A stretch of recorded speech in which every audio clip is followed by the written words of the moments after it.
Okay, well, I'll introduce myself. My name is Jane Palmer. I'm a faculty member in the School of Public Affairs. I'm in the Department of Justice, Law, and Criminology. I also received my PhD from AU, so I'm an alum. And I also direct the Community-Based Research Scholars Program. I primarily teach research methods and statistics classes in the School of Public Affairs. Excuse me. I do a variety of research, both quantitative and qualitative. You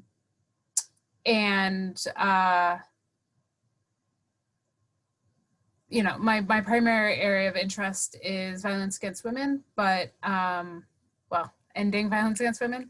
But I'll try to cover lots of different topics or data sources. Carolyn, thank you for indicating your interest.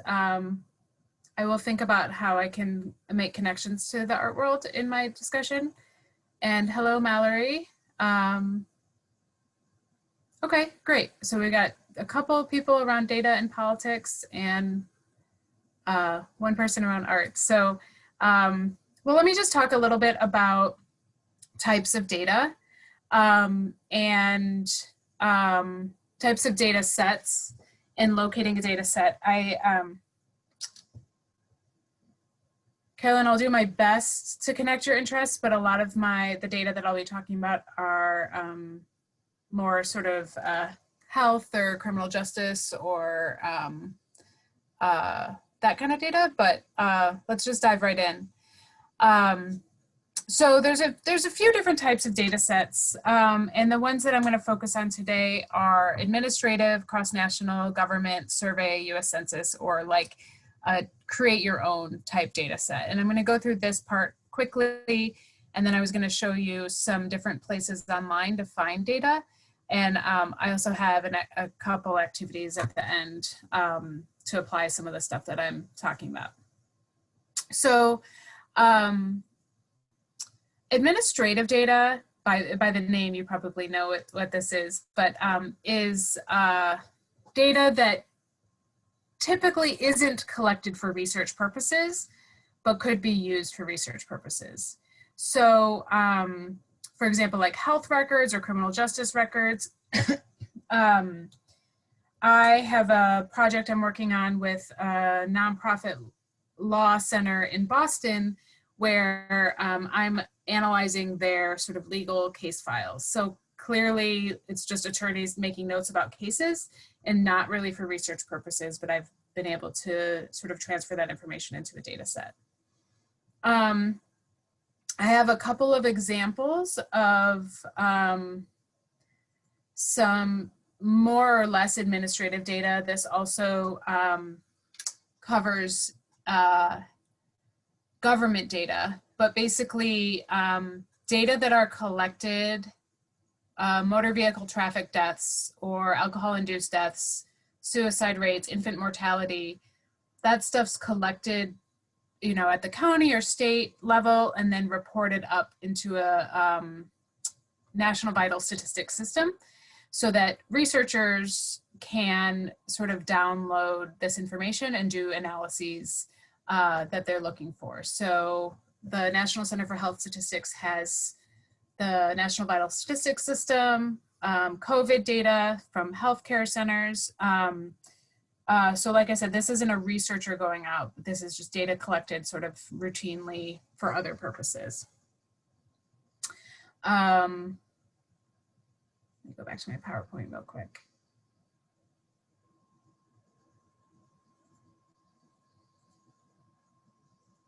Okay. I assume you can see my PowerPoint. No, wait, you can see. Sorry, could someone indicate what you can see right now? I'm having some multiple screen, the editor, okay. Let me fix that.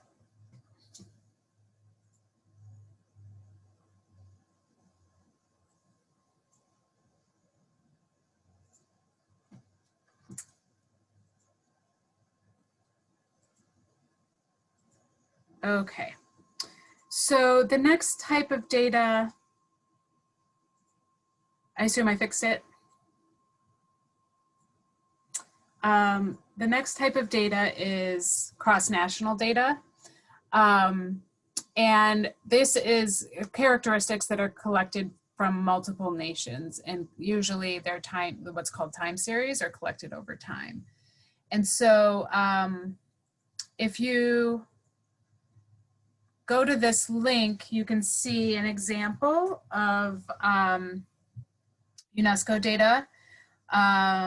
If you click on that link and then over on the left, you can click on different drop downs to see different data. So I'll just share this with you. I just clicked around and found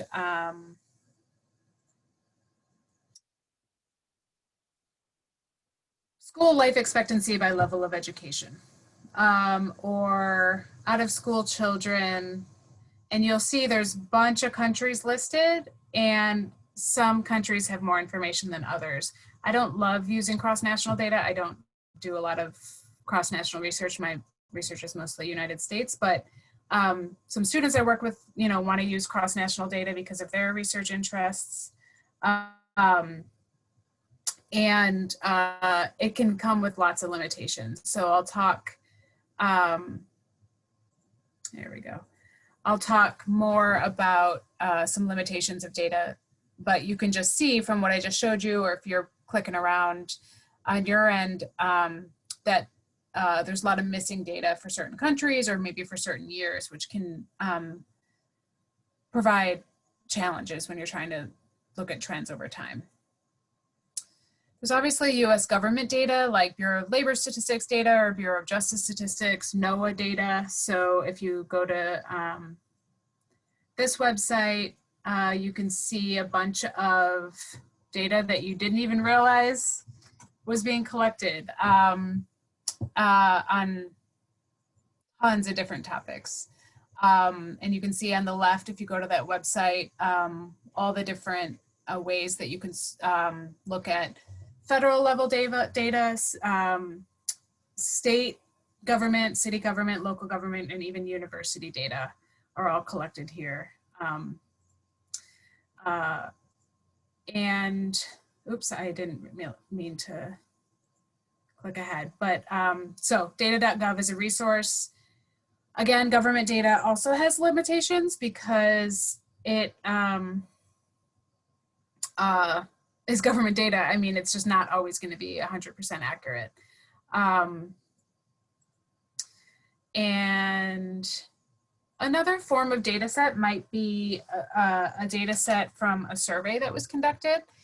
And so basically any data set, all it is just a spreadsheet. Like if you use Google Sheets or Excel, rows and columns of information. And so if you conduct a survey, each row would be the people who responded to your survey, and each column would be sort of the questions that you asked on your survey. And this could be a one-time survey or a longitudinal survey. One of the most famous longitudinal surveys is the General Social Survey.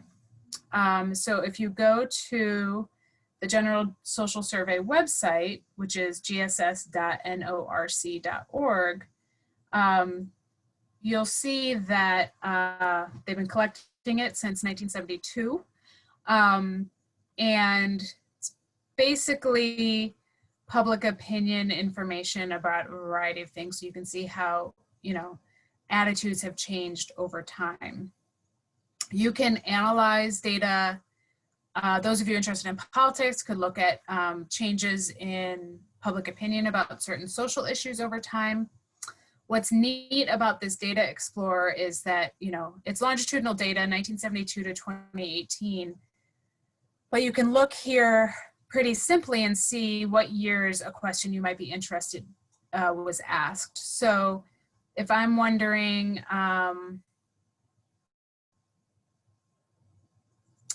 let's look for something a little bit more interesting than these options here. Well, you can also see signs of the times. So let me scroll back up real quick. You have Mother's census occupation code and occupational prestige. They didn't start asking that until like the mid-90s, right? But they have that information for most years for fathers. But you can see things that were, you know, what they majored in college. So say that that's really important to my research question. Oh, it turns out I can only look at that for the last 4 years, for example. So it's good to know when you're doing longitudinal, what's really comparable over time.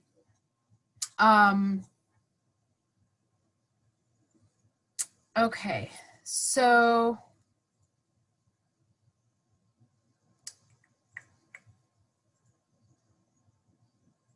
finally, there's census data, which is another form of government data. Also, I mean, US Census, as you know, I'm sure, or might know,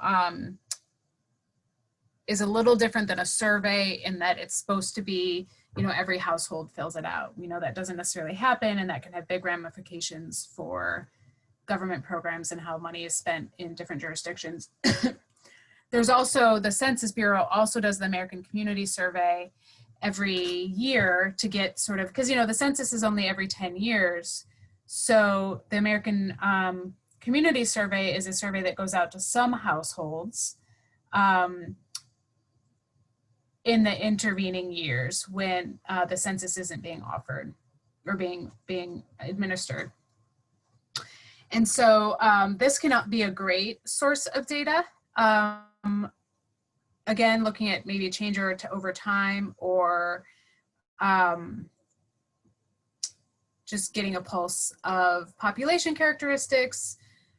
They have other, it's mostly population characteristics, but there are a variety of questions that are asked on the American Community Survey. And you can look by location, by, I think you even go down to like the block level.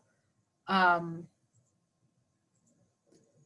from Illinois, so I'll click on Illinois. It gives me some information, and then I can also look at these data about people, race, families, health, education, business, employment, housing, income. You can also download these data to do analyses by yourself. So it's a great resource if that's the kind of thing you're looking for.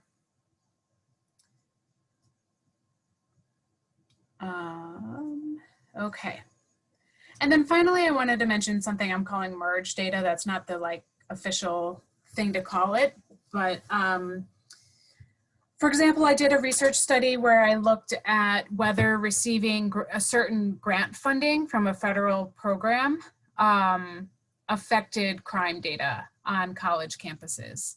And so I needed to combine data from 2 different data sources from the US Department of Education, and then data from the Department of Justice's Office on Violence Against Women, to make a rather large data set to be able to conduct a statistical analysis to see if the funding had any noticeable effect on the incidence of crime.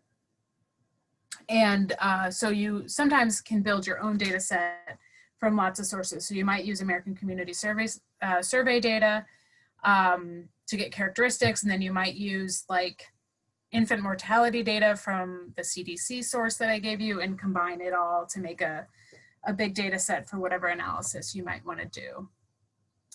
And then I already kind of mentioned this, but you can quantify qualitative information. So you can, like I said, take case files or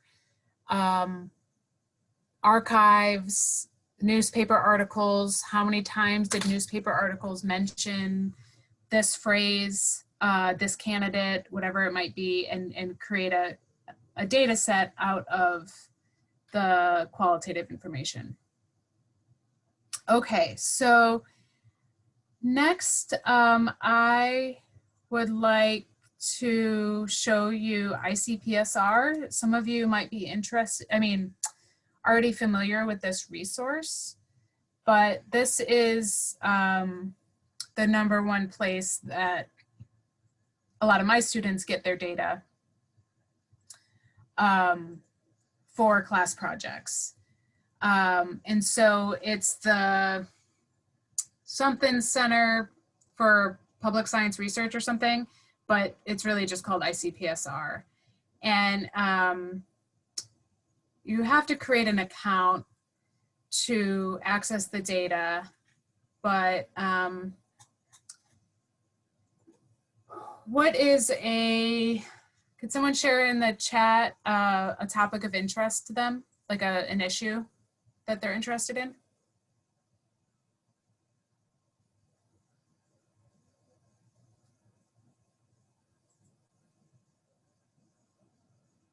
Okay, homelessness, thank you.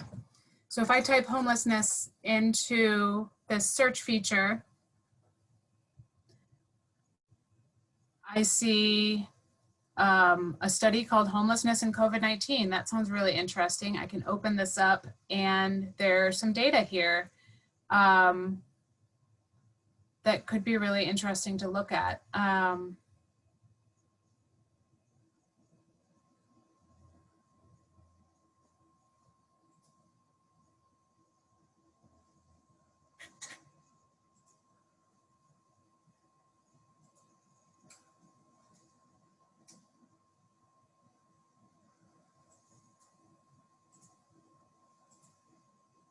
So this seems to be survey data around homelessness and COVID-19. Pretty interesting. Nicaragua, replication data for the impact of homeless prevention program on homelessness. So basically, on most issues, sort of social science-y issues, you can find information or data sets. Now, something I just wanted to share is that you'll notice that like number 6 here is restricted. You just have to get extra permissions to be able to access that information and go through a sort of application process. But other ones that aren't restricted, you can just download and start learning about or analyzing data from these various sources. Over on the side, you can filter. For example, I see some stuff from like 1991. Or 1983. I may not be interested in that.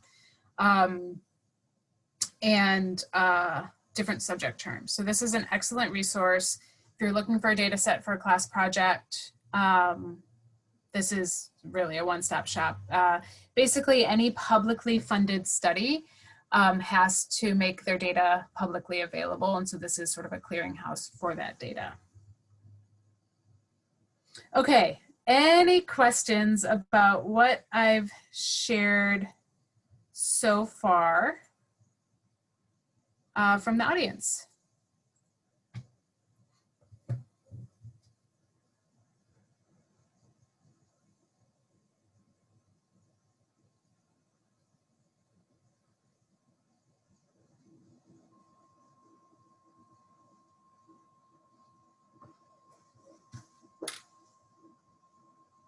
Okay, so my next part of this workshop is I have a couple of activities for you. So let's see how I'm going to do this.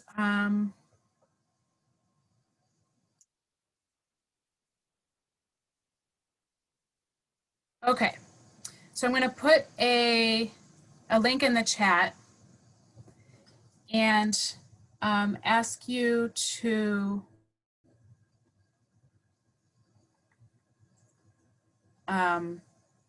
okay. This is the URL. I'll put it in the chat.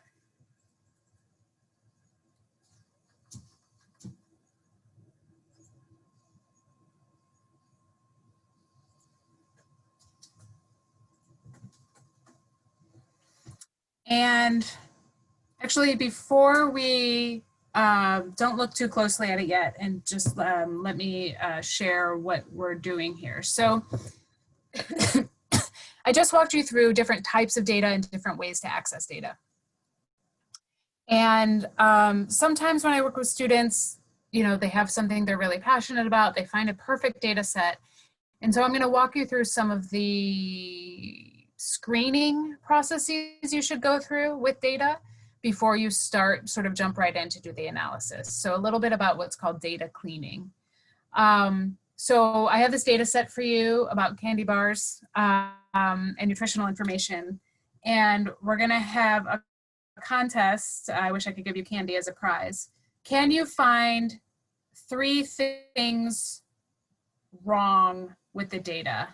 3 sort of things you might need to do something about or look into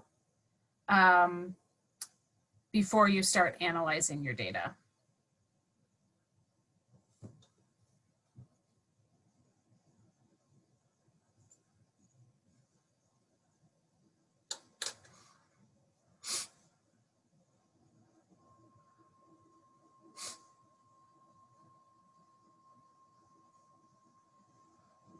Anything stand out to you as possibly not right?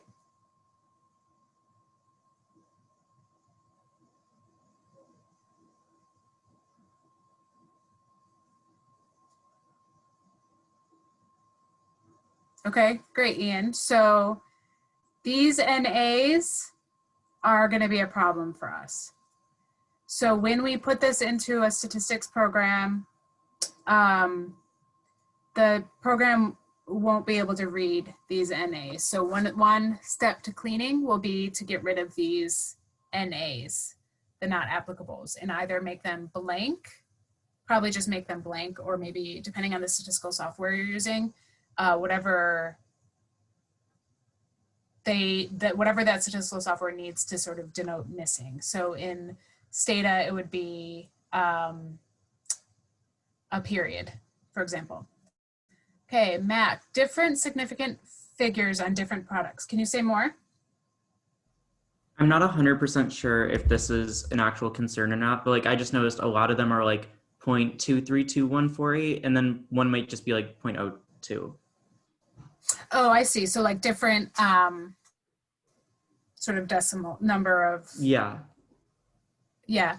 I don't know. It's a good thing to notice, like this one, fiber for Milky Way dark, which I would never even think of like a candy bar having fiber. I think it's just a rounding issue or data entry error. And I think for our purposes, it wouldn't be too big of a deal. Okay. There's 3 other things that I hid in here for you.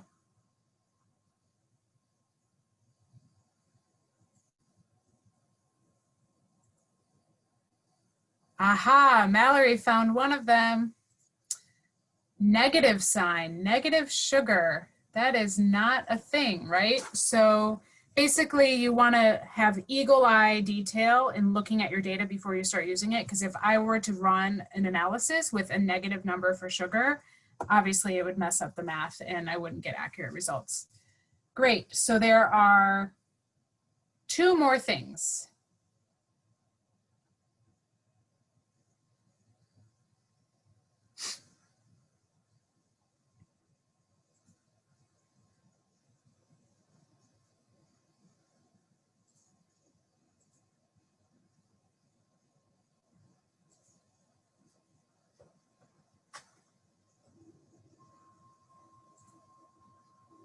Yes, great, Ian. So we have a blank here.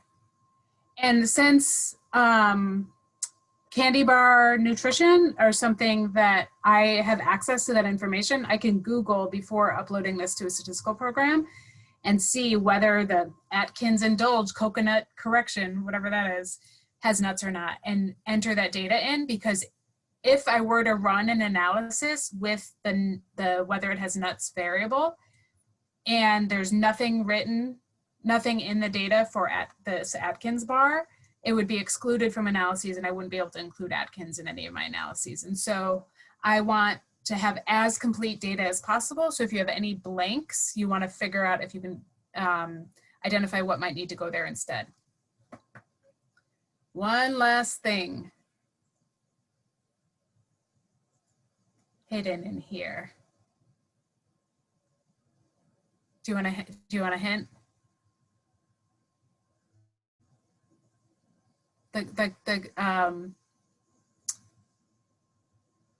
Yes, Mallory, you got it. So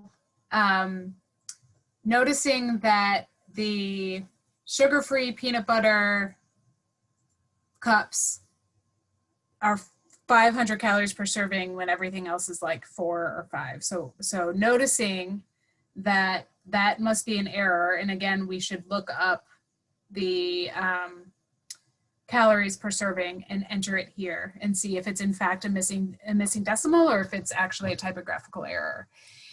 And so that's another thing to mention. When you're building your own data set, which this data set was built by students for a class project, not my own, I found it on the internet, there's always room for a typographical error. So it's important to clean your data. That's when people say data cleaning, that's what they mean. They're looking at the data, they're analyzing it, and they're making sure there's nothing awry that will affect their analyses. Okay, so I'm gonna show you 2 other things around data quality. And I am going to show you one in Stata and one in SPSS, just to show you just how different programs work.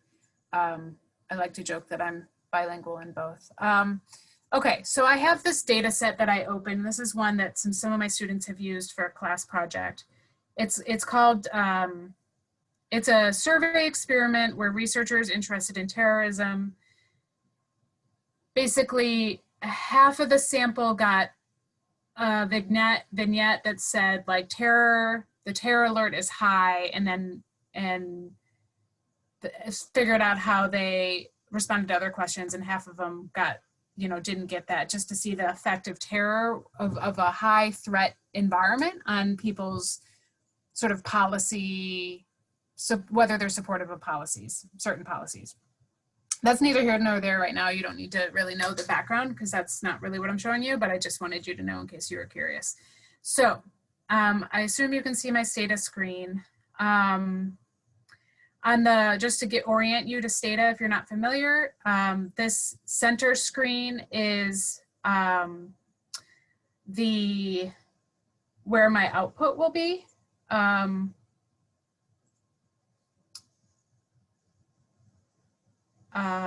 That's not, I meant to do this one.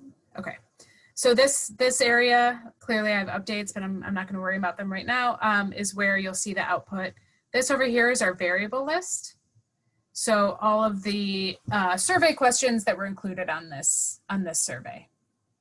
So you'll see they're asking about, do you approve or disapprove of the way President Bush is handling his job? Which issue is most important to you? So the idea is that, if terror threat is high, do they respond differently around what issue is most important to them? That's what the study's looking at. Now, when I say this is a question that I'm interested in doing analysis by, you'll notice that I have 11 people who refuse to answer the question. So this is another demonstration of why it's important to visually inspect your data. Maybe I didn't notice that when I was looking at the spreadsheet before I brought it into Stata. And now I look at Q2A, oh, how did they respond? And I noticed there's 11 people refused. So I'm not gonna walk you through the Stata code right now, but what I would do is that I would recode, unless you're really interested, if we have time at the end, I'm happy to show you how to do that. But recode these refused people as missing, which again, I said in Stata is a period. So that when I run this, I remove those 11 people and I'm only looking at the people who answered the survey question. Another thing that came up a few times with this data set that is important for you to think about is, so I had students do a research proposal and say what they wanted to study, and they're like, okay, I'm really interested in this question. If the 2008 presidential election were held today, who would you vote for? Obviously, this is an old data set. So I'm interested in that question with this question. Generally speaking, which sort of party, political party are you part of? Great. Well, the problem is if I do tab Q7 to visually inspect that variable before using it, I find that only 18 people for some reason answered this question. There must be a reason for that, but I don't know what it is.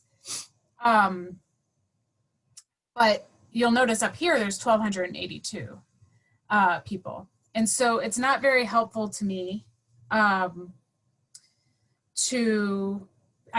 basically can't use this variable as what I'm looking at. So I'm gonna have to look at a different variable. And it's really good to know that before, because I have students contacting me at the end of the semester, like, I really want to do this variable. I've been planning for it all semester, but I never looked at it and I didn't realize there's only 18 people. So that's just another thing that I want you to sort of look out for when you're inspecting data before you're deciding to use it. I also noticed that I've already recoded Q2A, so I'm just going to show you real quick. So you'll see now I have 1271 in my recode, and I've removed those 11 people. Any questions about data cleaning or visually sort of inspecting data in Stata before I move to my SPSS example?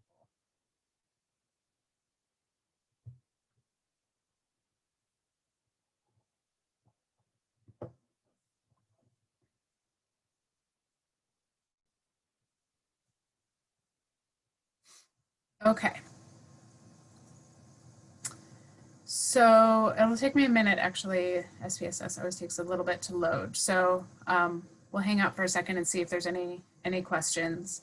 And I'm just going to show you something quick around SPSS and how missing looks in SPSS, because it's different than how it looks in Stata. So let me open these data real quick and then share my screen.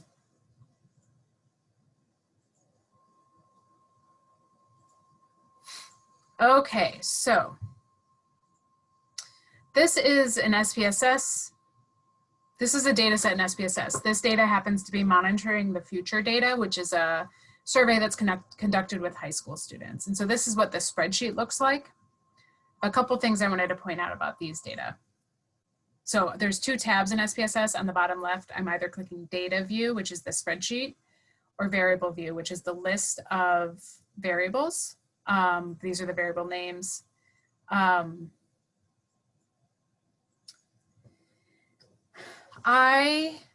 If I were doing a study with the monitoring the future data, I would be so annoyed if I opened these data and I would not be able to start my analyses yet. And I'll tell you why.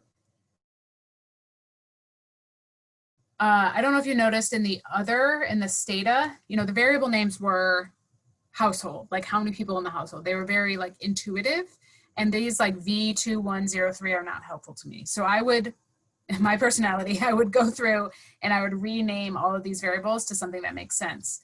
But first, clearly, I would have to look closely at the survey and figure, like I'm familiar that this is an alcohol and drug survey, so I can guess that line 9 is ever smoked cigarettes, number of cigarettes smoked a day for the last 30-day period, whether you've done inhalants. Like I can ascertain what these are. But you actually have to be familiar with the survey. And I think it's really frustrating when researchers share data for public consumption, but don't make it very user friendly. So I would relabel all of this. Now, the other thing I want to show you is that I recoded, let's see how to show this to you. If I go to descriptive statistics for whether or not they live in an MSA, which is a metropolitan statistical area, it's a indicator of how urban the environment is that the person lives. I find that 32%, that's actually not a good example. Let me do a different one. Wait, could you actually see that? Let me just make sure I shared the right version of the screen. screen. Could you see the output when it came up? Or were you still just looking at this page? I just see the spreadsheet. Okay, so you didn't see the, okay. Let me move this actually, thank you. Move this here and reshare. Okay, this should do it better. Okay, so if you go to descriptive statistics for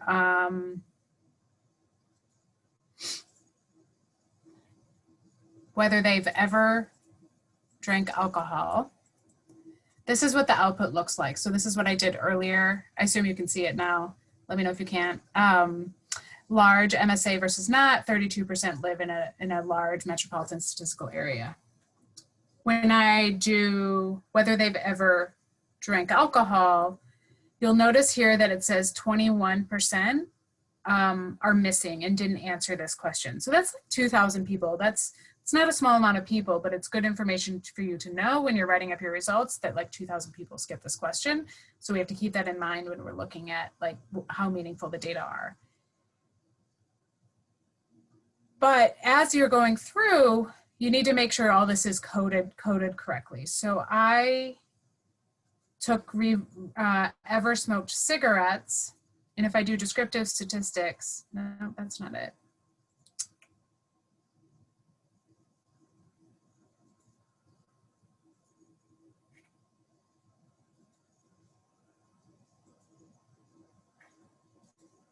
No, I'm not finding it. Well, I'll just do it here. So if I go here and I remove, I mean, I've saved the data when I made the change yesterday. If I remove the missing and I run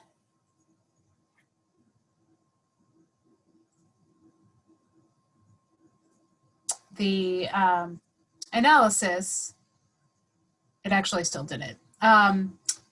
So forgive me, this isn't working as I was hoping it would. But my point here is that you want to check how missing data are coded, because if I were to put these, so missing is coded as -9 in SPSS. The researcher told SPSS, anything I called -9, you treat as missing and do not include in analyses. In Stata, that's a period. So you just have to know the difference. And then if I were to take these data and put them into Stata, it would get all messed up because Stata would treat it as a -9 instead of missing data. So you have to make sure your data is formatted correctly for whatever program you're using and whatever analyses you want to do, is sort of my point for that point, that this SPSS demonstration. So, okay, now we have time for Q&A. So what you got for me? How can I help?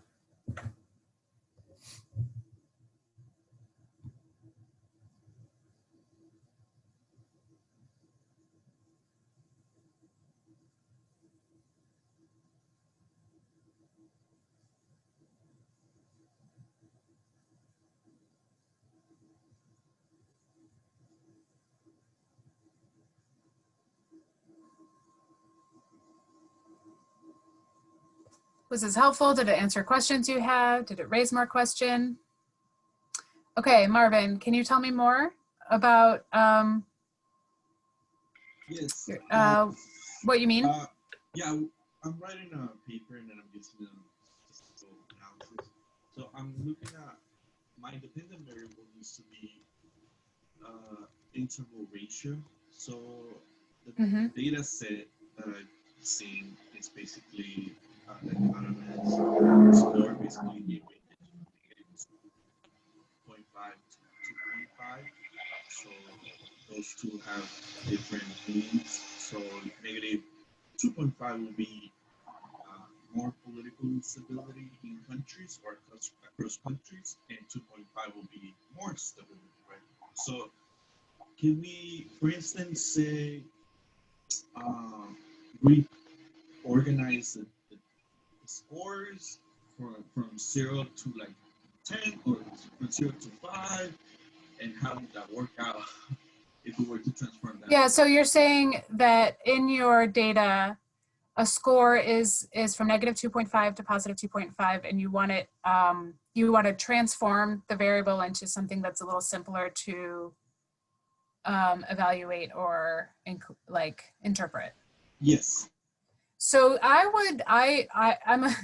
different professors will tell you different things. I'm in some ways a fan of dichotomous variables because they're just simple to interpret. So I would probably run, I don't know what software program you're using, but look at the descriptive statistics and figure out what the halfway point is. What 50% are, say, between negative 2.5 and 0.5.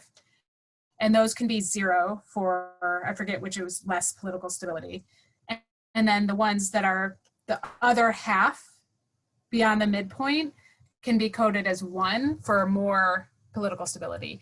Now, depending on your N and depending on how much variability, that could really cut out some information for you that might actually be helpful. The other thing you could do is do like quartiles, you know, put 25% as 1, 25% of the cases as 2, so that you have a little bit more nuance, because I just don't know how severe a 0-1 would be. And there's probably a reason it's 2 point like decimals, because it's probably really varies. The other thing you could do is standardize it in that, like, you could even make it a 0 to 1 standardized, but still with the decimals in between. Or like you said, like a 1 to 5, but that would be more categorical as a, in that 1 is lowest level of stability, 2 is next highest or something. And then I would play with different versions of recoding to figure out like what tells the story cleanest or clearest.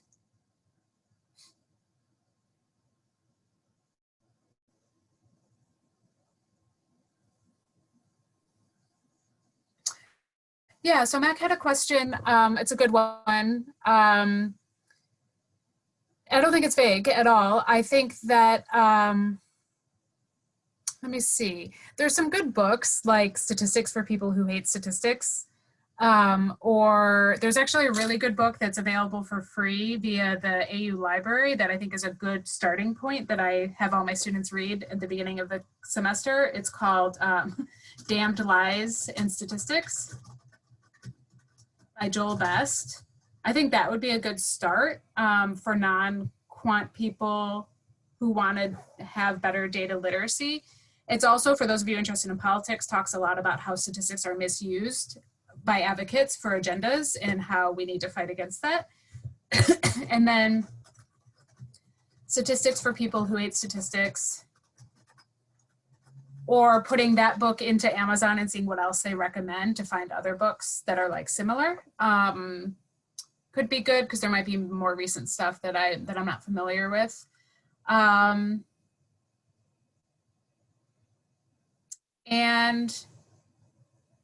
yeah, hopefully that's helpful. Yes, thank you. I'll definitely try and check those out. Great. Students love the Joel Best book. It's really old at this point, but I mean, I'm literally teaching it this semester and students are like, I love that book so much. I'm like, it's really nice for a professor because usually there isn't that much enthusiasm about some of the research related stuff I assign. Also, I'll put in a plug for those of you who are undergrads. I run a program, I run a certificate program called Community-Based Research Scholars, where we use data and to help the community. And it can be quantitative or qualitative, so you don't have to be a quant person, but look that up. It's through SPA, and we work with local nonprofits to collect data and schools to help improve those schools in a community-informed way.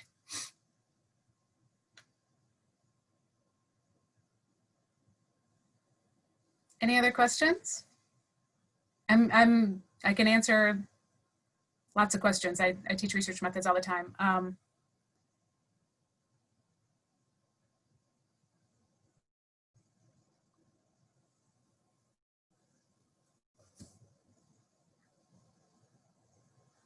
Mallory, were you, oh no, not Mallory, Carolyn. Can you say more about how you want to use data in the arts field?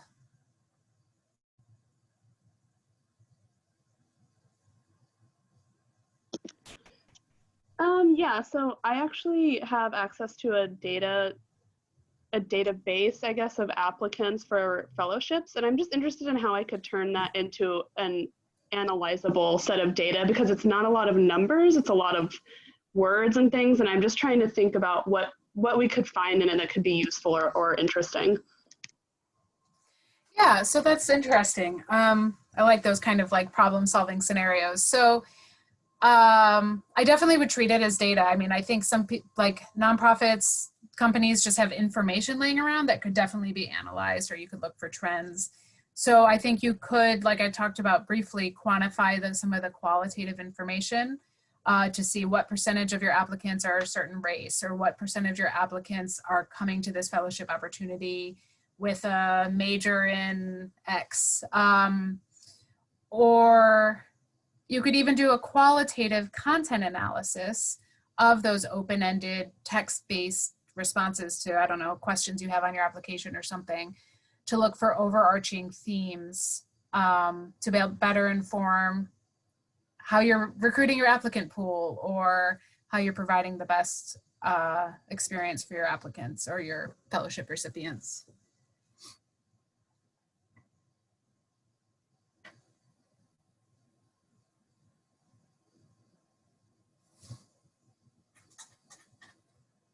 Time series, well, I would probably say Stata. Oh, that was something else that I wanted to share with you all. I find SPSS to be a little bit limited in its capability. And I tend to use SPSS for undergrad and Stata for graduate students. And there's some good resources online for Stata for doing time series. So one thing I meant to share with you all is that the Center for Teaching, Research, and Learning at AU has free on-demand workshops on different softwares for data analysis. And if you're a current AU student, I don't think there's an option for alums. You can use something called AU Apps, which is basically a virtual computing lab that you log into, like a server kind of, and you can access software programs you don't have on your computer from the comfort of your own home. Back in my day, when I was in college in the 90s, we actually had to go to a physical computer lab to access softwares, and now you can kind of just log into remotely to access softwares, which is kind of nice. And so Eric Schuler, who works at CTRL, spent some time this summer creating on-demand tutorials on how to use each of these softwares. And so they're a great resource. And again, if you want to access any of these softwares, you do have to download AU Apps and go through that process and make sure you set it up correctly on your computer.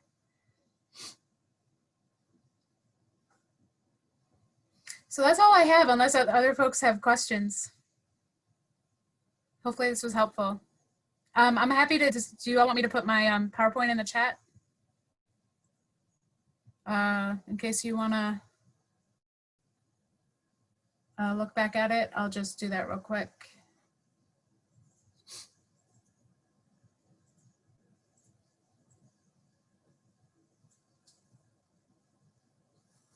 Cool. And, you know, feel free to contact me if you have any follow-up questions, or if you get stuck looking for a data set and you want some advice.